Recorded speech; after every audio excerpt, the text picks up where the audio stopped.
Olá, eu sou o professor de Geografia, o Anderson Lima, com mais uma aula com foco nos alunos do segundo ano do ensino médio do Colégio Tiradentes. Nesta semana, a nossa aula um pouco diferente, tratando aí da correção de alguns exercícios, correção de algumas atividades que servem aí também a título de revisão. Essas atividades foi solicitado que os alunos fizessem na semana passada e hoje a gente faz a correção. Então, nós estamos no livro de atividade, das páginas 4 até a página 7, e serão corrigidos os exercícios do número 1 até o número 7. Então, esse é o objetivo da nossa aula de hoje.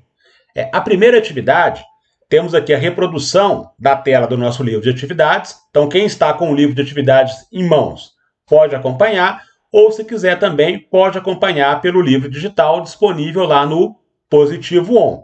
Se porventura não tenho nem o livro físico, nem o livro digital, posso acompanhar aqui pelas nossas telas os exercícios que serão corrigidos aí na aula de hoje. O exercício de número 1 fala o seguinte: a análise das diferentes formas de organização espacial pode ser feita com base na leitura de paisagens, nas quais é possível identificar alguns elementos, como as atividades econômicas desenvolvidas. Assim, observe as imagens a seguir. A letra A fala o seguinte: identifique qual das imagens corresponde à paisagem do campo e qual corresponde à da cidade. Então, facilmente, a gente consegue fazer essa distinção falando que a imagem número 1 constitui uma paisagem da cidade e a imagem número 2 constitui aí uma paisagem do campo. A letra B fala o seguinte: com base na observação das imagens, diferencie os conceitos de campo e cidade.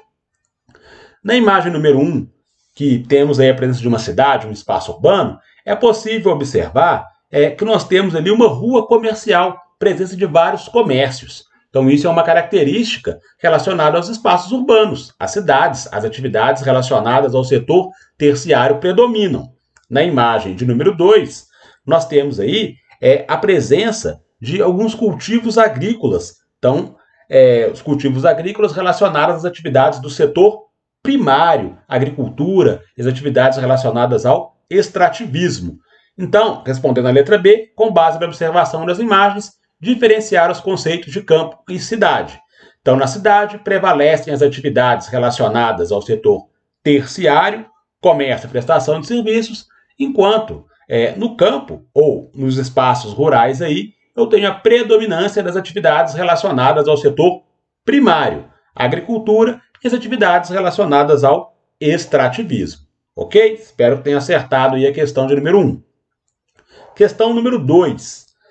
A classificação setorial da economia nos permite compreender como ocorrem a produção e a oferta de serviços em uma localidade e facilita dimensionar a economia, possibilitando estudos e planejamentos em diversas escalas. Considerando as atividades econômicas do município onde você mora, conceitue e exemplifique a organização dos setores econômicos. Então, nós temos aí um quadro para a gente completar, fala lá do setor primário, secundário e terciário, uma espécie de continuação aí da questão número 1, e pede o conceito. Então, o conceito de setor primário inclui as atividades voltadas para a agropecuária. Então, a agricultura, criação de animais, e envolve também as atividades relacionadas ao extrativismo vegetal, extrativismo mineral, as atividades também da caça e da pesca. Então, esse seria o conceito do setor primário. Então, inclui a agropecuária, além das atividades voltadas para o extrativismo. Então, um exemplo aí de empresa, poderíamos citar que atua no setor primário. Então, qualquer empresa relacionada a questão da mineração, poderíamos citar aí a Vale, que trabalha com a exploração de minério, ou a própria Samarco. Então, são exemplos de empresas que atuam no setor primário. O setor secundário compõe as atividades relacionadas à indústria, construção civil. Então, esse seria o conceito do setor secundário. Se a gente for pensar, indústrias, as grandes empresas, a região metropolitana aqui de Belo Horizonte, nós temos a Fiat. Então, a montadora de automóveis aí seria um dos exemplos de atividades do setor secundário. Então, além da Fiat, eu tenho várias outras empresas que fabricam peças que são até disponibilizadas para a própria montadora. Então, isso também é um exemplo de atividade industrial voltada para o setor secundário. E o setor terciário, ele envolve aí as atividades do comércio e da prestação de serviços. Então, se a gente citar, por exemplo, um supermercado, é um exemplo de atividade do setor terciário. É uma empresa que presta serviços na área de comunicação, que fornece lá internet, TV por assinatura, está prestando um serviço. Então, é um outro exemplo de atividades voltadas para o setor terciário. Ok? Na questão número 2, próxima atividade para a gente é o exercício 3. E ele fala o seguinte: a relação entre campo e cidade pode ser estabelecida por meio de múltiplas ligações. Leia o texto a seguir e justifique a relação de interdependência entre campo e cidade. O texto fala o seguinte: a biotecnologia está, a cada dia, propondo novos rumos para a indústria farmacêutica. A novidade é que pesquisadores da Empresa Brasileira de Pesquisa Agropecuária, a Embrapa, conseguiram extrair e purificar a cianovirina, cultivada em soja transgênica, uma proteína presente em algas que é capaz de impedir a multiplicação do vírus HIV no corpo humano. Então, com base nesse texto, fazer aí uma relação de interdependência entre campo e cidade. A gente sabe que os espaços urbanos, as cidades, ele não produz todo o alimento necessário para a sobrevivência das pessoas. Então, esse alimento ele é produzido, em grande parte, no campo, nos espaços rurais. Então, aí já começa a mostrar a relação de interdependência. E como nós tivemos o êxodo rural, a migração de pessoas do campo para a cidade, hoje nós temos nos espaços urbanos, nas cidades, uma parcela muito maior da população que vive hoje nas cidades do que a parcela da população que vive no campo. Então, isso força com que o campo tenha que produzir cada vez mais para atender os interesses da cidade. E aí a cidade ela entra fornecendo lá máquinas, tecnologias que auxiliam no aumento da produtividade no campo. Daí eu consigo fazer essa relação de interdependência. Os espaços urbanos, as cidades, necessitam da produção de alimentos do campo, enquanto o campo necessita aí da produção de tecnologia, do uso de máquinas, que na grande maioria das vezes é fornecida aí pela cidade ao campo. Daí eu consigo fazer essa relação de interdependência entre os dois espaços aí, o espaço rural e o espaço urbano, entre cidade e campo. Então são essas as informações que devem aparecer aí na resposta da questão número 3, ok? Passando para a próxima atividade, nós temos o exercício de número 4. Então esse exercício ele fala o seguinte: o Brasil se configura como uma potência agrícola e a soja se destaca na produção nacional. Os estudos do relevo e das sementes são, portanto, muito utilizados nos sistemas produtivos. Observe o mapa a seguir da produção de soja em uma fazenda brasileira. Então, por esse mapa, eu posso observar aí na minha legenda que os tons de verde, com a proporção aí mais escura, está mostrando para mim a produção em quilograma por hectare. Então, só a título de curiosidade, aí, 1 hectare corresponde lá a 10 mil metros quadrados. Então, o tom de verde mais escuro, eu tenho lá uma produção entre 6.240,4 a 49.234,1 quilogramas por hectare de produção. E eu tenho lá as tonalidades de cores diferentes, até chegar lá no meu tom de vermelho. Então, a produção em quilogramas por hectare nos tons em vermelho se mostra aí na menor produção possível. Então, o verde mais escuro tem ali alta produtividade e o tom de vermelho eu tenho baixa produtividade. A minha produção ali ela é muito pequena. E aí a letra A ela pede para fazer o seguinte, para diferenciar produção de produtividade. Então, ao longo das nossas aulas aí, a gente chegou a fazer essa distinção. Comentamos que a produtividade ela é uma relação existente entre a quantidade produzida e a área que é utilizada. Então, isso é o conceito de produtividade. Relação entre quantidade produzida e área utilizada. Então, se eu tenho lá uma área, um espaço relativamente pequeno, mas nesse espaço pequeno eu consigo produzir muito, eu posso falar em alta produtividade. A quantidade produzida é muito elevada.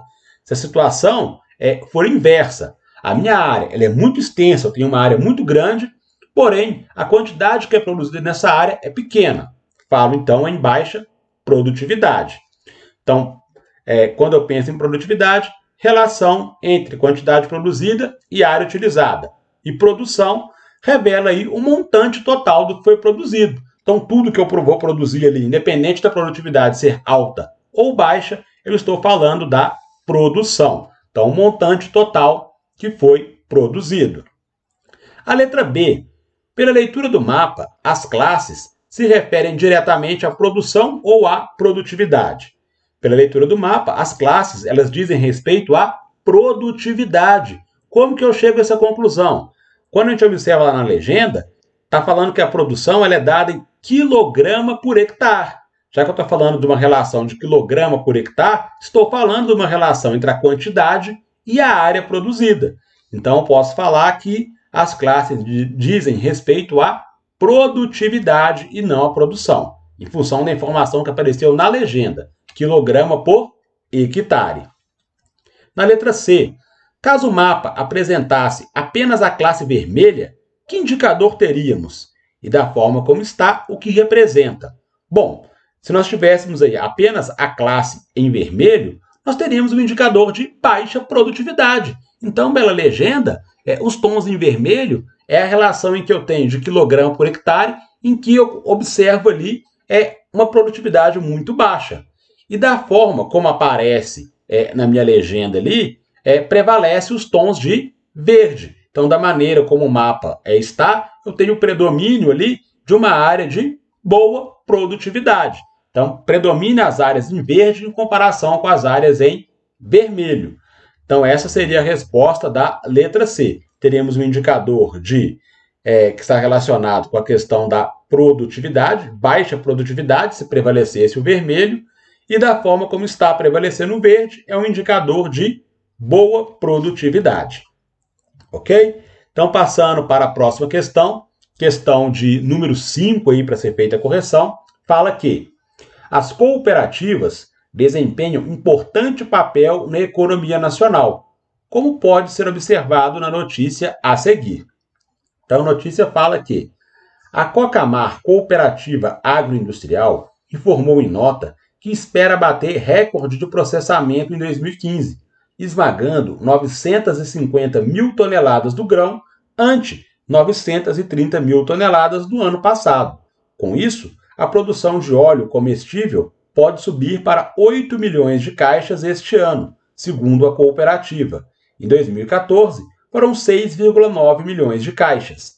A Cocamar atua nas regiões noroeste e norte do Paraná, sudoeste do Mato Grosso do Sul e oeste de São Paulo, e tem 12,4 mil produtores associados. E a pergunta é: o que é uma cooperativa e quais são os benefícios a ela associados? Então, ao longo das nossas aulas, comentamos também sobre as cooperativas, fizemos lá a discussão da agricultura, aí, que a gente pode falar que é agricultura familiar. Então, as cooperativas estão associadas com a agricultura familiar, eu posso fazer essa associação. Então, o conceito, o que é uma cooperativa? Ela é uma associação de produtores que possui interesses em comum. Então, esse seria o conceito aí de cooperativa. Uma associação de produtores, associação de pessoas, e essas pessoas compartilham um interesse em comum. Qual é a vantagem? No caso de uma cooperativa, eu tenho lá, comentei que ela é associada à agricultura familiar, então são pequenos produtores, e esses pequenos produtores, normalmente, eles estão relacionados lá com a subsistência, então o que é produzido abastece o grupo familiar e o excedente pode ser comercializado. Só que o que sobra para ser comercializado não é uma grande quantidade. Então, quando eu junto a minha produção da minha propriedade com a produção das propriedades vizinhas, eu consigo uma quantidade maior. E essa quantidade maior, ao ser comercializada, eu consigo aí obter margens de lucro mais interessantes. Então, no caso de uma cooperativa de agricultores, o interesse em comum é o quê? Associar a produção de todos os cooperados e depois fazer a negociação em conjunto dessa produção. Então, eu tenho lá uma tonelada de soja, a propriedade vizinha tem 2 toneladas de soja, a outra propriedade tem 3. Então eu junto toda a produção, vendo em conjunto, e aí proporcionalmente esses valores vão ser divididos depois para os agricultores. Então a ideia da cooperativa, tenho ali grupo de pessoas com interesse em comum, e o objetivo ali é facilitar a obtenção de lucro ao longo do tempo. Ok? Na questão de número 5, passamos então para o nosso próximo exercício aí, que é a questão de número 6. A imagem a seguir retrata uma difícil realidade existente no espaço rural brasileiro. Que trabalhadores estão representados e quais as características desse modelo, muitas vezes exploratório. Então, para a imagem, nós observamos uma série de pessoas sendo transportadas aí, em condições precárias, por exemplo, num caminhão, e está perguntando que tipo de trabalhadores são esses. Esses trabalhadores a gente pode classificar como trabalhadores temporários, ou mesmo nomeá-los aí como boias frias. Então, esses trabalhadores, eles são contratados em épocas específicas ao longo do ano aí, quando eu tenho lá a produção, época da colheita, contrato esses trabalhadores. Passado o período da colheita, esses trabalhadores são dispensados. Então, as características desse modelo, que é bastante exploratório, eu posso associar com a falta de direitos trabalhistas, já que, na maioria dos casos, eu não tenho lá carteira de trabalho assinada, e eu posso também falar aí dos riscos que estão envolvidos aí. Então, a segurança, a falta de segurança, as condições precárias, então isso são características desse modelo. Então, eu estou falando dos trabalhadores temporários ou boias frias, e as características desse modelo. Falta de direitos trabalhistas, posso falar aí em aumento dos riscos relacionados a condições precárias de trabalho. Então, essas seriam as opções que a gente pode colocar como resposta para a questão de número 6. Trabalhadores temporários ou boias frias, ausência de direitos trabalhistas e condições precárias de trabalho. Ok? Então, próxima atividade aí para ser feita, nosso último exercício, questão de número 7. E ela fala o seguinte: embora o conceito de agricultura intensiva e extensiva envolva algumas variações, determinados aspectos das práticas agropecuárias são muito evidentes. Classifique e defina as imagens a seguir como práticas da agricultura intensiva ou extensiva. Então, observando as duas imagens aí, a primeira delas fala da Palmeira das Missões, lá no Rio Grande do Sul, então uma imagem de 2013, e eu consigo associar facilmente essa imagem com o conceito de agricultura intensiva. Em contrapartida, a imagem ao lado, São Martinho da Serra, também no Rio Grande do Sul, porém no ano de 2012, mostraria para mim aí uma atividade relacionada à agricultura extensiva. Então, na imagem número 1, eu consigo falar com certeza que trata-se da agricultura intensiva em função da presença de máquinas auxiliando aí, por exemplo, na colheita. Então, isso daria para fazer essa associação, em que eu tenho ali fortes investimentos, uso intenso de máquinas e de tecnologias. Posso associar a agricultura intensiva com a ideia lá do agronegócio, com a ideia da agroindústria. Tenho sistemas de irrigações extremamente modernos, tecnológicos, uso de sementes geneticamente modificadas. Então, tudo isso seriam características que eu posso associar com a agricultura intensiva. Já na imagem número 2, que eu tenho ali o trabalhador com enxada, seria agricultura extensiva. Então, a utilização das técnicas produtivas, eles são técnicas mais simples, técnicas tradicionais, tem baixo uso de tecnologia, baixa mecanização. Essa produção quase sempre ela é voltada para a subsistência. Quando eu tenho excedentes, ele é comercializado. Aí eu associo essa imagem com a questão anterior que nós comentamos aí sobre as cooperativas. Então é nesse tipo de situação representado aí na imagem número 2, em que o produtor obtém vantagens quando ele se associa lá nas cooperativas. Então a mão de obra ela é pouco especializada, a produtividade ela acaba sendo baixa em função do uso pequeno de tecnologia. Então, dessa forma, eu consigo fazer a distinção clara das duas imagens entre agricultura intensiva e extensiva. Ok, meninos? Espero ter auxiliado bastante aí na correção dessas atividades.